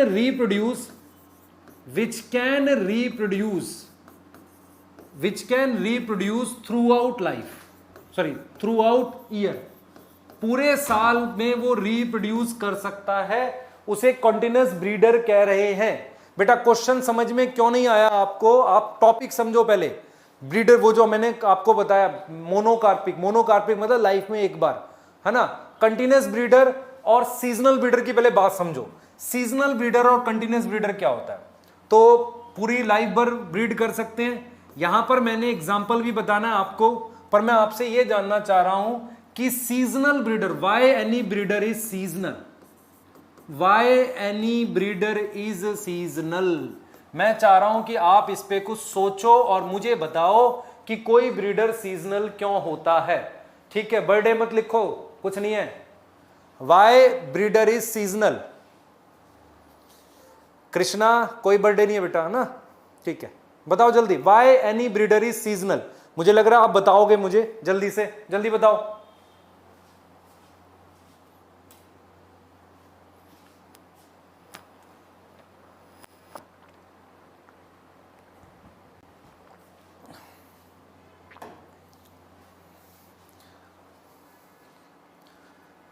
जल्दी बताओ। चलो मैं बताने जा रहा हूं अब आपको। देखो आपने तो स्ट्रेस साइकिल पता नहीं क्या क्या लिख रहा है, कोई फेवरेबल, ध्यान से सुनो। एक ही चीज आ गई तुम्हें बस, लास्ट लेक्चर से फेवरेबल अनफेवरेबल समझ आ गया कुछ बच्चों को, सब में वही आंसर लगा देते हैं, है ना, सही है। जैसे कुछ बच्चे होते हैं उन्हें ऑल ऑफ द अबव ही आता है, किसी भी क्वेश्चन में आंख बंद करके ऑल ऑफ द अबव लगा दो, बाकी तो चल जाएगा, ठीक है। अच्छा 2 मिनट चैट रोको, मैं आपको समझा रहा हूं, ध्यान से सुनना, है ना, ध्यान से सुनो, क्लियर, हाँ ध्यान से सुनो, बस 2 मिनट रुक के। देखो मैं क्या बता रहा हूं, ध्यान सुनो। Why any breeder is seasonal, हम क्या रीजन देते हैं, सुनना ध्यान से। होता क्या है बेटा, मेन रीजन हम ये देते हैं कि जब प्रोजेनी का बर्थ हो, व्हेन बर्थ ऑफ प्रोजेनी हो या किसी बर्थ ऑफ ऑफस्प्रिंग हो, तो उस केस में मुझे क्या चाहिए, कंडीशंस क्या होनी चाहिए, कंडीशंस मेरे पास ऐसी होनी चाहिए जो फेवरेबल हो। चलो फेवरेबल आ ही गया तुम्हारे लिए, मतलब मैं कहने का मतलब यह है कि जब कोई बच्चे का बर्थ हो, बाहर टेम्परेचर एक्सट्रीम ना हो। जैसे मैं आपको एक चीज बताता हूं, बेस्ट एग्जांपल है चिड़िया, बर्ड, जो बर्ड घोंसले बनाते हैं, नेस्ट बनाते हैं। अगर आपसे पूछा जाए क्या वो नेस्ट में सोते हैं, तो हम कहेंगे नहीं। वो नेस्ट कब बनाते हैं, जब उनको एग ले करना होता है। तो आप ये देखोगे कि मार्च के आसपास जब विंटर खत्म हो रही होती है, तब वो तिनका मतलब वो फाइबर वगैरह इकट्ठा करके नेस्ट बनाते हैं। नेस्ट बनाने का मेन पर्पस ये है कि वो उसमें एग ले करेंगे। तो मार्च के आसपास वो एग ले करना चाहते हैं क्योंकि कंडीशन फेवरेबल है। अगर वो दिसंबर में एग ले करेंगे तो सारे बच्चे मर जाएंगे उनके। इसीलिए हम कहते हैं कि कोई भी ऑर्गेनिज्म सीजनल ब्रीडर क्यों है, because this increase chances of survival, this increase chances of survival. सोच लो बेटा, सोच लो।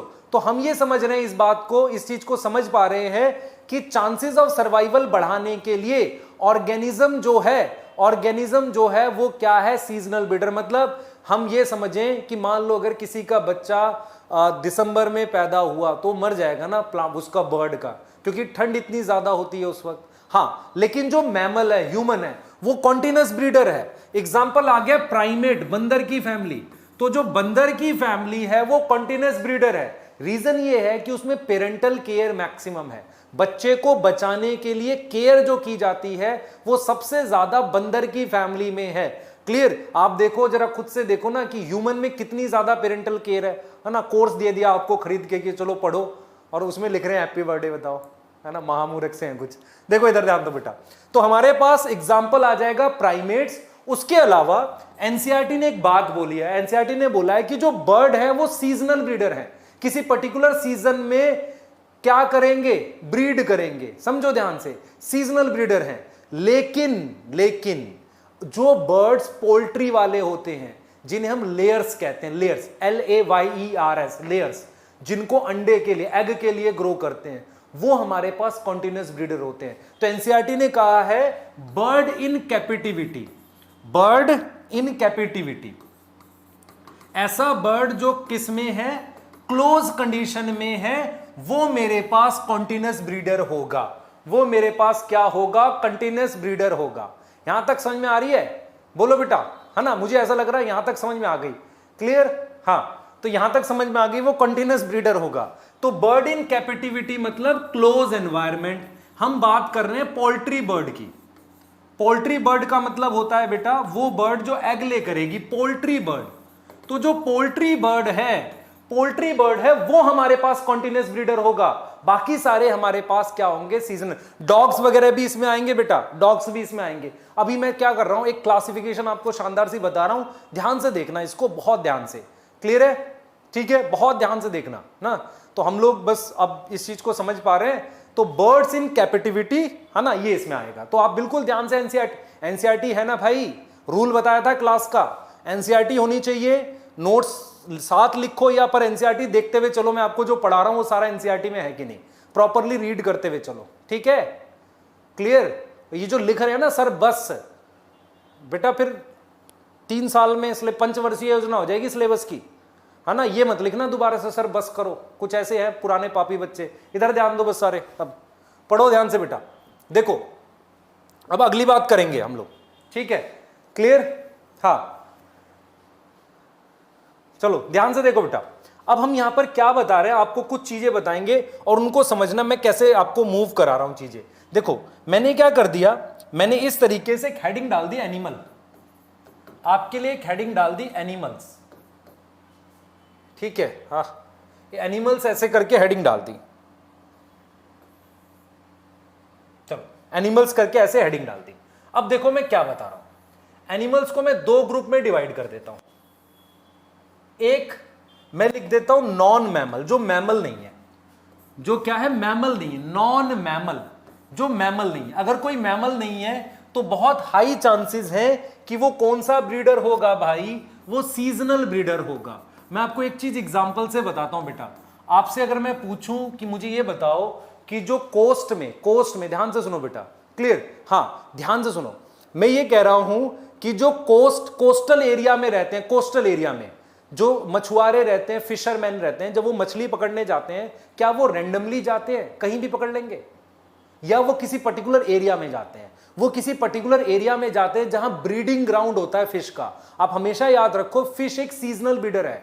वो सारी फिश अपने एग, स्पर्म और एग रिलीज करने के लिए किसी एरिया में इकट्ठा होते हैं, उस जगह को कहते हैं ब्रीडिंग ग्राउंड। तो फिश जो है हमारे पास वहां प्रेजेंट होती है, तो फिश भी हमारे पास सीजनल ब्रीडर है। तो हमने लिखा नॉन मैमल सीजनल ब्रीडर, फिर मैंने यहां पर लिखा मैमल, यहां पर मैंने क्या लिखा, मैमल। अब मैमल भी तो 2 तरीके के, यहां पे भी देखो बर्ड्स भी आ जाएंगे ना, यहां बर्ड्स आ जाएंगे, और कौन सी फिश आ जाएगी, बोनी फिश, बोनी फिश जिसमें एक्सटर्नल फर्टिलाइजेशन होता है, सीजनल ब्रीडर, ठीक है? मैमल्स आ गए। मैमल्स को 2 तरीके से डिवाइड कर लो, एक कर लो प्राइमेट्स, एक लिख लो मैमल्स में, लिख लो बेटा एक नॉन प्लेसेंटल। भाई नॉन प्लेसेंटल वाले कोई होते हैं क्या, एग लेइंग वाले हो सकते हैं, तो ये भी सीजनल है, ये भी क्या है, सीजनल। ये बहुत बढ़िया क्लासिफिकेशन बनाई है आपके लिए। दूसरा मेरे पास आ गए प्लेसेंटल, जिसमें प्लेसेंटा होता है। इसको भी 2 पार्ट में डिवाइड कर लो, इसको भी क्या करो, 2 पार्ट में डिवाइड कर लो प्लेसेंटल को, ठीक है? प्लेसेंटल को, तो मैमल को मैंने नॉन प्लेसेंटल और प्लेसेंटल 2 पार्ट में आपको डिवाइड करके दिखा दिया, ठीक है? क्लियर? ध्यान देना बेटा। अब प्लेसेंटल के बाद मैंने इसको क्या किया, इसको लिख दिया जिसमें ईस्ट्रस साइकिल है, ईस्ट्रस, और जिसमें मेंस्ट्रुअल साइकिल है। अब ध्यान से सुनना, ईस्ट्रस साइकिल वाले हमारे पास ये डॉग हो सकता है, काऊ वगैरह हो सकता है। What is oestrus cycle? मैं आपको एक चीज बताता हूं, एनसीईआरटी में आप एक लाइन पढ़ना, एनसीईआरटी में एक लाइन पढ़ना, आप ध्यान से सुनना, एनसीईआरटी में आप एक लाइन पढ़ना जिसमें यह लिखा हुआ है कि ड्यूरिंग रिप्रोडक्शन ड्यूरिंग रिप्रोडक्शन हमारे पास क्या होता है, 3 जगह बदलाव होते हैं ऑर्गेनिज्म में। पहला ओवरी में, दूसरा उसके यूटिरस में एंडोमेट्रियम में, तीसरा हार्मोन्स में। रिपीट कर रहा हूं, पहला एंडोमेट्रियम में, दूसरा उसकी ओवरी में, तीसरा हार्मोन में। तो जो ईस्ट्रस साइकिल होती है उसमें क्या होता है, उसकी जो एंडोमेट्रियम है, एंडोमेट्रियम कहां होती है, यूटिरस में, उस यूटिरस की जो लाइनिंग है वो टूटकर फिर से एब्जॉर्ब हो जाती है, फिर से क्या हो जाती है, एब्जॉर्ब हो जाती है। तो ईस्ट्रस साइकिल में क्या होगा, एंडोमेट्रियम टूटती है, एंडोमेट्रियम टूटेगी और एब्जॉर्ब हो जाएगी, एंड एब्जॉर्ब अगेन, दोबारा से एब्जॉर्ब हो जाती है, डिस्कार्ड नहीं होती, नॉट डिस्कार्डेड। डिस्कार्डेड जैसे ह्यूमन में वो डिस्कार्ड होती है। तो जो मेंस्ट्रुअल साइकिल होती है वो बंदर की फैमिली में होती है, प्राइमेट्स में, ठीक है। और इसमें क्या होती है, एंडोमेट्रियम टूट के डिस्कार्ड होती है। डिस्कार्ड होती है हमारे पास कब में, मंथ के टाइम में। तो उसे हम क्या बोलते हैं, मेंस्ट्रुअल साइकिल। ये हमारे पास कॉन्टिन्यूअस ब्रीडर है, ये हमारे पास क्या है, कंटिन्यूअस ब्रीडर है बेटा। और ये हमारे पास सीजनल है, ये आपको समझना है। आपको ये समझना है बेटा, हमारे पास क्या होता है कि ईस्ट्रस साइकिल वाले सीजनल हैं, मेंस्ट्रुअल वाले कंटिन्यूअस है। मेंस्ट्रुअल होती है किसमें, प्राइमेट्स में, है ना। क्लियर, फिर रिपीट, हर्ष सुनो ध्यान से पहले। एंडोमेट्रियम क्या होती है, एंडोमेट्रियम क्या होती है, मैंने क्या बताया, फिर से देखो मैं क्या बोल रहा हूं। मैं कह रहा हूं बेटा ये हमारे पास फीमेल रिप्रोडक्टिव ट्रैक्ट में ये ओवरी है, तो एक तो ओवरी में बदलाव होता है, फिर इसे यूटिरस कहते हैं, इसे हम क्या कहते हैं, यूटिरस। तो यूटिरस में जो अंदर वाली लेयर होती है इसको एंडोमेट्रियम कहते हैं, जो हर मंथ में टूटती है, यूटिरस है ये। तो यूटिरस में ये लेयर को एंडोमेट्रियम कहते हैं, ये लेयर हर मंथ में टूट जाती है। क्लियर। तो जो ये वाले हैं भाई, ये वाले ईस्ट्रस साइकिल वाले, ठीक है, इस डिस्कार्ड का मतलब टूट के अलग होना। ईस्ट्रस साइकिल वालों में वो क्या हो जाएगी, टूटने के बाद बॉडी में वापसी एब्जॉर्ब हो जाएगी। लेकिन इस वाले में क्या होगी, वो क्या होगी बेटा, वो दोबारा से मेंस्ट्रुअल साइकिल वाले में वो रिलीज होती है ना, जिसे हम मेंस्ट्रुअल फ्लो कहते हैं। ह्यूमन में हमारे पास प्राइमेट मतलब बंदर की फैमिली, प्राइमेट एक ऑर्डर है। लिविंग वर्ल्ड चैप्टर में जाओ, वहां पे लिखा हुआ है ह्यूमन के लिए क्या लिखा हुआ है, देखना ध्यान से बेटा। हमारे पास क्लास मैमिलिया है और जो ऑर्डर है वो प्राइमेट्स है, ठीक है। क्लियर। फिर रिपीट कर रहा हूं एक बार, फिर कहानी देखो सारी। हम एनिमल्स को 2 ग्रुप में डिवाइड करेंगे, non mammal, mammal. Non mammal seasonal breeder, bird ले लो, फिश ले लो। मैमल 2 तरीके से हो सकते हैं, नॉन प्लेसेंटल, प्लेसेंटल। प्लेसेंटल में ईस्ट्रस साइकिल और मेंस्ट्रुअल साइकिल वाले। ईस्ट्रस साइकिल वाले वो होते हैं जिनकी एंडोमेट्रियम टूट के डिस्कार्ड नहीं होती, उनका बॉडी टेम्परेचर रिप्रोडक्शन के समय में बढ़ा हुआ रहता है। ये वाला मेंस्ट्रुअल साइकिल, मेंस्ट्रुअल साइकिल, इनमें क्या होता है, एंडोमेट्रियम समझो बेटा, एंडोमेट्रियम यूटिरस की लाइन है। ये देखो एंडोमेट्रियम मेरे पास यूटिरस की लाइन है। ये एक यूटिरस होता है जिसे वूम्ब कहते हैं, जहां पर जो बच्चा होता है बर्थ के समय प्रेजेंट होता है, यहीं पर लगेगा वो। तो ये लाइनिंग टूट जाती है हर मंथ में, उसे एंडोमेट्रियम का डिस्कार्ड होना कहते हैं, टूट के रिलीज होना कहते हैं। क्लियर है। और यहां पर एंडोमेट्रियम रिलीज नहीं होती, बॉडी टेम्परेचर का भी फर्क आता है। प्लेसेंटा बेटा, प्लेसेंटा वो स्ट्रक्चर है जिससे न्यूट्रिशन एब्जॉर्ब करेगा। क्लियर है। थोड़ा थोड़ा बता दो यार, आगे समझ, आगे चलते हैं। मतलब इतना एक बार एनसीईआरटी भी देखो बेटा। एंडोमेट्रियम क्या होता है, जब चाइल्ड लगता है ना यहां पर, असल में क्या होता है, फर्टिलाइजेशन के बाद एम्ब्रियो की यहां पर इम्प्लांटेशन होती है। इम्प्लांटेशन मतलब लगता है, ठीक है। बताओ जल्दी बताओ, जल्दी बताओ।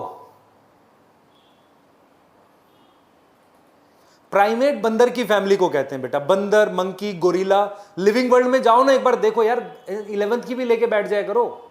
ऐसा थोड़ी है कि मैं मतलब तुम्हें मना कर रहा हूं। 2 एनसीईआरटी लेके बैठो कल से, 11th की भी ले लो, ठीक है। हाँ ठीक, चलो मुझे लग रहा है कुछ कुछ आ रहा है समझना। हाँ कुछ कुछ चमक रहा है, बोला उसने, चमका, है ना। चमक जाना चाहिए नहीं बेटा, तुम्हारे को एग्जामिनर चमका देगा। अगर सही से नहीं चमका ना ये सारी चीजें, एक एक लाइन पढ़ो ध्यान से, एनसीईआरटी पढ़ा रहा हूं, एनसीईआरटी में क्लियरली लिखा है, मैं नोट भी लिख रहा हूं यहां पर, नोट में लिख रहा हूं, अगर तुम्हें सही से नहीं चमका तो एग्जामिनर चमकाएगा तुम्हें। हाँ ध्यान से सुनना बेटा, क्लियर, नोट में लिख रहा हूं, नोट में देखो क्या लिख रहा हूं, नोट में लिख रहा हूं कि इन मेंस्ट्रुअल साइकिल हमारे पास चेंज होता है, चेंज अकर इन ओवरी, हाँ एंडोमेट्रियम और हार्मोन, और किस में होता है, हार्मोन में, इन तीनों में चेंज होता है, इन तीनों में क्या होता है, चेंज होता है। हाँ प्लेसेंटा बेटा आप सिंपल समझो ना, प्लेसेंटा एक स्ट्रक्चर होता है जिससे, मतलब देखो प्लेसेंटा सब में होता नहीं है, सारे ऑर्गेनिज्म में प्लेसेंटा नहीं होता, मैमल्स में खासकर, तो जिनमें नहीं होता तो उनको नॉन प्लेसेंटल कहते हैं। कार्टिलेजिनस फिश में इंटरनल फर्टिलाइजेशन होती है, इसलिए नहीं लिखा मैंने बोनी फिश लिखा है। ठीक है, चलेंगे भाई आगे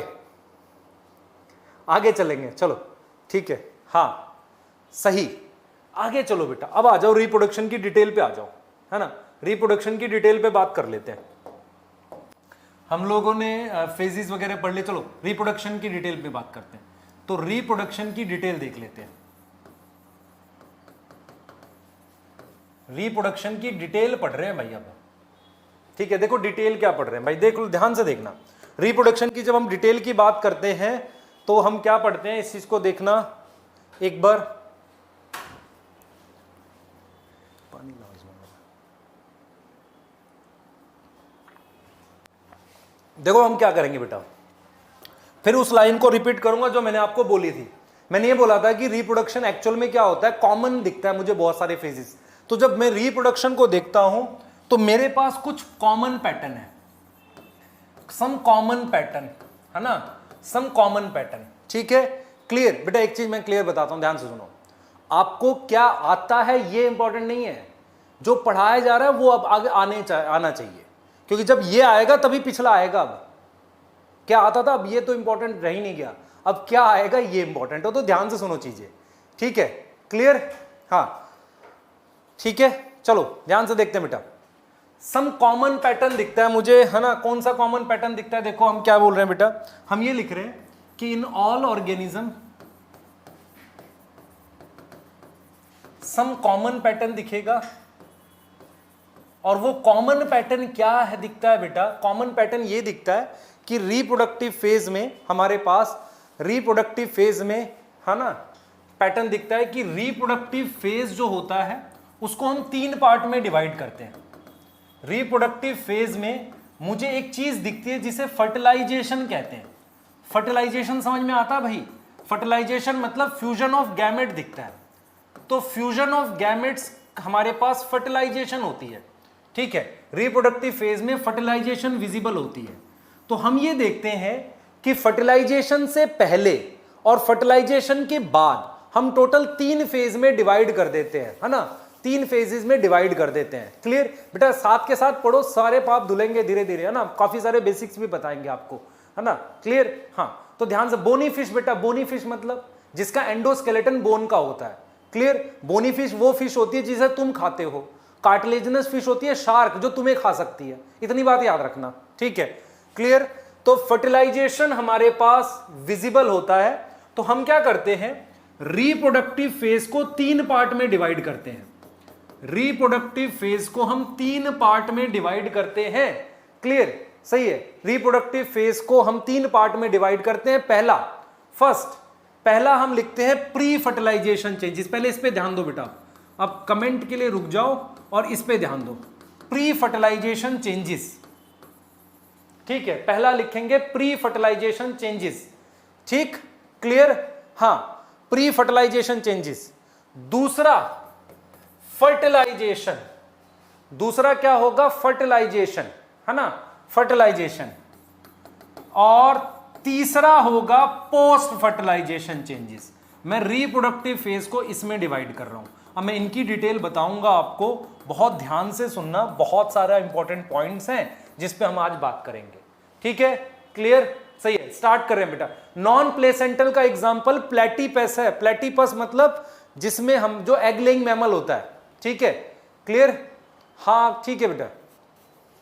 क्लास के नोट्स आपको क्लासरूम कंटेंट में मिलेंगे लास्ट में जाके, और लेक्चर डाउनलोड करके दोबारा देखने का मन हो तो दोबारा आप देख सकते हो, पर कोशिश करो एक ही बार में समझ जाया करो, है ना। 2 बार में क्या समझोगे, एक बार में समझा करो, ठीक है, क्लियर, हाँ सही है। अब देखो ध्यान से बेटा, रिप्रोडक्टिव मैच्योरिटी का मतलब रेडी टू रिप्रोड्यूस। चलो हैंड रिटन लास्ट क्लास में दूंगा, लास्ट क्लास में, ठीक है, हाँ क्लियर। चलो स्टार्ट करते हैं बेटा। प्री फर्टिलाइजेशन चेंजेस की हम बात कर रहे हैं। देखो हमने 4 इसको डिवाइड किया है फेजेस में, है ना। किस में डिवाइड किया हमने, फेजेस में डिवाइड किया। तो सबसे पहला फेज जो हम लोग बात कर रहे हैं बेटा, हम बात कर रहे हैं प्री फर्टिलाइजेशन फेजेस की। प्री फर्टिलाइजेशन मतलब फर्टिलाइजेशन से पहले क्या क्या चेंजेस होते हैं, है ना। प्री फर्टिलाइजेशन फेजेस जो है यार, एक मिनट देखो, प्री फर्टिलाइजेशन चेंजेस, फर्टिलाइजेशन से पहले होने वाले बदलाव, उन्हें कह रहे हैं प्री फर्टिलाइजेशन चेंजेस, ठीक है, क्लियर है, ठीक है। प्री फर्टिलाइजेशन चेंजेस की बात कर रहे हैं, ठीक, क्लियर। ध्यान से देखो जरा एक बार, ठीक, क्लियर। चलो देखो मैं क्या कह रहा हूं, हाँ देखो हम क्या कह रहे हैं बेटा, प्री फर्टिलाइजेशन चेंजेस की बात कर रहे हैं। देखो प्री फर्टिलाइजेशन चेंजेस का मतलब, इसमें हम 2 मेन पॉइंट पढ़ेंगे। एक हम पढ़ेंगे, एनसीईआरटी कहती है भाई देखो 2 मेन पॉइंट पढ़ने हैं आपने इसमें।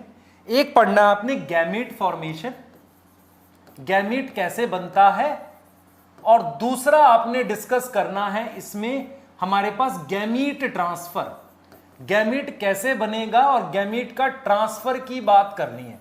2 तरीके की बात करनी है, एक गैमीट कैसे बनेगा और गैमीट का ट्रांसफर, है ना, क्लियर, हाँ गैमीट का ट्रांसफर कैसे होगा, ठीक है। चैटिंग ज्यादा मत किया करो यार, मतलब मजा नहीं आता ऐसे, है ना। बहुत बोलोगे तो फिर मैं क्या बोलूंगा, सारा ही तुम ही बोल लो, ठीक है, क्लियर। जब पूछो तभी बात करो, ठीक है। चलो आओ, तो गैमीट फॉर्मेशन और गैमीट ट्रांसफर, यहां पर आपको एक बहुत इंपॉर्टेंट चीजें बतानी है। देखो मैं कैसे कैसे क्या क्या बताऊंगा। एक मैं आपको बताऊंगा sexuality of organism. Sexuality of organism का मतलब मैं आपको इसमें बताने वाला हूं यूनिसेक्सुअल कौन से ऑर्गेनिज्म है और कौन से आपको बाइसेक्सुअल है, क्योंकि गैमेट फॉर्मेशन से पहले आपको यह भी समझना है। दूसरा आपको यह समझना है कि हमारे पास टाइप ऑफ गैमेट कैसे होते हैं, मतलब गैमेट फॉर्मेशन में ये सारी चीजें पढ़ोगे। तीसरा आप पढ़ोगे डिवीजन फॉर गैमेट फॉर्मेशन, कौन सी डिवीजन होती है गैमेट बनाने के लिए। तो ये तीनों चीजें आप किससे रिलेट करके पढ़ोगे, गैमेट फॉर्मेशन से लेकर पढ़ोगे। ये तीनों चीजें गैमेट फॉर्मेशन से लेकर पढ़ोगे। सेक्सुअलिटी का मतलब वेदर ऑर्गेनिज्म इज यूनिसेक्सुअल और बाइसेक्सुअल, इसकी हम बात करेंगे, ठीक है, इसकी हम बात करेंगे, ठीक है, क्लियर। अभिजीत प्रजापति, अभिषेक प्रजापति, बेटा तुम्हारी अभी सुबह नहीं हुई है ना, ठीक है, उठ जाओ थोड़ा, जग जाओ। अब 12th में भी नहीं जग रहे हो, अब कब जगोगे, 12th के बाद, ठीक है। इधर ध्यान दो, फिर रिपीट लिख रहा है विशाल वर्मा, इधर ध्यान दो बेटा। इन तीनों पे बात करेंगे गैमेट फॉर्मेशन को लेके, ठीक है, क्लियर। दूसरा बेटा, दूसरा हमारे पास सेकंड हम बात करेंगे गैमेट ट्रांसफर की, जहां पर पॉलिनेशन के बारे में बात करेंगे, क्लियर। गैमेट ट्रांसफर की बात कर रहे हैं जहां पर हम पॉलिनेशन की बात करेंगे, ठीक है। चलो मैं सेक्सुअलिटी बता रहा हूं, जो लास्ट टॉपिक रहेगा आज का। पहले सेक्सुअलिटी बता देता हूं ऑर्गेनिज्म की, यूनिसेक्सुअल बाइसेक्सुअल, क्लियर है, ठीक है, हाँ सेक्सुअलिटी बता देते हैं बेटा, आपको ध्यान से सुन लो, क्लियर, ठीक, सही है, हाँ क्लियर, ध्यान से सुनो। सेक्सुअलिटी बता रहा हूं बेटा, सेक्सुअलिटी क्या होता है।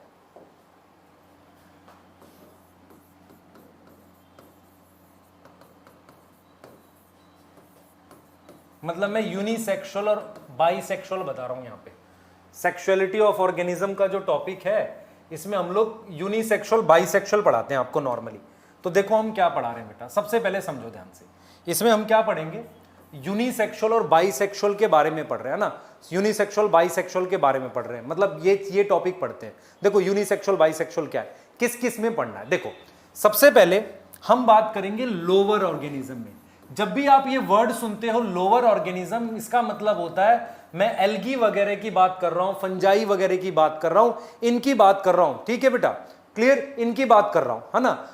थोड़ा सा और पढ़ते हैं, फिर पहले लास्ट जो चीजें वही बता रहा हूं। देखो लोअर ऑर्गेनिज्म का मतलब क्या है, ध्यान से सुनना बेटा। लोअर ऑर्गेनिज्म का मतलब हम एल्गी फंजाई वगैरह की बात करते हैं लोअर ऑर्गेनिज्म की। तो देखो एनसीईआरटी ने क्या करा है, एनसीईआरटी ने क्या करा है, पहले एल्गी में से दिया है। देखो एनसीईआरटी ने क्या किया है, सुनना ध्यान से। एनसीईआरटी ने क्या किया बेटा, लोअर ऑर्गेनिज्म में एक एल्गी का एग्जांपल दिया है, एक ऐसी एल्गी जो बाइसेक्सुअल है ना। एक ऐसी एल्गी का एग्जांपल दिया है जो बाइसेक्सुअल है, ध्यान से देखना बेटा। एक ऐसी एल्गी का एग्जांपल दिया है जो बाइसेक्सुअल है, कारा नाम है जिसका। कारा का डायग्राम बनाया है और 2017 का शायद नीट का पेपर था, देखो क्या आया था, सुनना ध्यान से। कारा क्या है, कारा एक बाइसेक्सुअल एल्गी है, बाइसेक्सुअल ग्रीन एल्गी है। इस बाइसेक्सुअल ग्रीन एल्गी में मेरे पास क्या है, बाइसेक्सुअल है। बाइसेक्सुअल के लिए कोर वर्ड यूज करते हैं मोनोसियस, मोनोसियस लिखते हैं बेटा, या मोनोइशियस कहते हैं, मोनोइशियस। बाइसेक्सुअल, ध्यान से सुनो बेटा, ध्यान सुनो, क्लियर। बाइसेक्सुअल एल्गी को कहते हैं मोनोइशियस। तो ये जो एल्गी होती है हमारे पास मोनोइशियस कारा, इसके लिए क्या है, इसमें मेल सेक्स ऑर्गन का नाम है, मेल सेक्स ऑर्गन का नाम है एंथ्रीडियम। नाम याद करो, जिसको याद नहीं हो रहा है 2 बार लिखो कॉपी में। और फीमेल सेक्स ऑर्गन का नाम है ऊगोनियम। फीमेल सेक्स ऑर्गन का नाम क्या है, ऊगोनियम। तो अगर ये दोनों एक ही एल्गी में हो तो बाइसेक्सुअल बोलेंगे।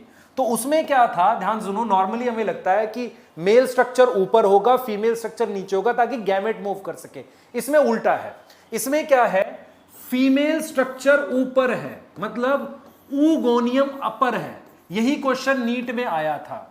और मेल स्ट्रक्चर जिसे एंथ्रीडियम कह रहे हो वो लोअर है, एंथ्रीडियम नीचे की तरफ है। डायग्राम देखोगे तो समझ आएगा, ये लोअर है और ऊगोनियम हमारे पास अपर है। अपर मतलब ऊपर है, तो हमारे पास ऊगोनियम अपर है, एंथ्रीडियम लोअर है। समझ रहे हो, बाइसेक्सुअल है ये, क्लियर, सही है, ध्यान दो बेटा। तो हम अच्छा, आर्कीगोनियम वर्ड ब्रायो टेरिडो जिम्नो के लिए होता है, यहां नहीं लिखोगे, एल्गी में नहीं होता आर्कीगोनियम, एल्गी में सिर्फ ऊगोनियम होता है, फीमेल सेक्स ऑर्गन।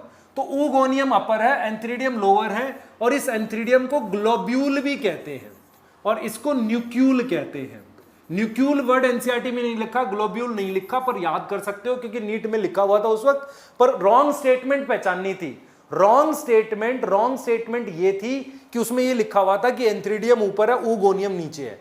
तो आपने सबसे पहले क्या पढ़ा, एल्गी, एक ग्रीन एल्गी पढ़ी जिसका नाम कारा है, वो बाइसेक्सुअल है, उसमें ऊगोनियम ऊपर है, एंथ्रीडियम नीचे है। ऊगोनियम फीमेल सेक्स ऑर्गन और antheridium male sex organ. Archegonium bryo pterido gymno में होता है। अरे पानी में है यार, रिप्रोड्यूस कैसे होगा, पानी में तो फ्लोट करके हो जाएगा, ठीक है, पानी में है एल्गी यार, एल्गी पानी में होती है, क्लियर, पानी में होती है, हाँ ठीक है, क्लियर। तो ये हो गया एल्गी के लिए लेके। और हमारे पास लोअर प्लांट्स में एक एग्जांपल और दिया हुआ है, उस एग्जांपल का नाम है हमारे पास मार्केंशिया। मार्केंशिया याद करो क्या था, मार्केंशिया क्या था बेटा, ब्रायोफाइट था, है ना। जिन बच्चों को ये कम सा समझ आया, मार्केंशिया का नाम प्लांट किंगडम के लेक्चर दिए थे तुम्हें फ्री में, उनको देख लेना जाके फिर से, है ना, क्लियर। थोड़े थोड़े पाप कम होते जाएंगे। तो प्लीज जो भी डाउट हो पूछो, कहां से मिलेगा आपको, कैसे पढ़ना है, साथ में करोगे तो हम कराएंगे भी उससे बेटा, है ना, ठीक है। तो देखो ध्यान से, मार्केंशिया, मार्केंशिया का स्ट्रक्चर को थैलस कहते हैं। ऐसे क्या लिखते हैं, थैलस। थैलस होता है अनडिफरेंशिएटेड स्ट्रक्चर। थैलस क्या होता है, अनडिफरेंशिएटेड स्ट्रक्चर। उसमें आपको क्या दिखेगा, उसमें आपको क्या दिखेगा बेटा, इस वाले में, और इसके थैलस का नाम गैमेटोफाइट है। क्या नाम है, गैमेटोफाइट, जो गैमेट बनाएगा।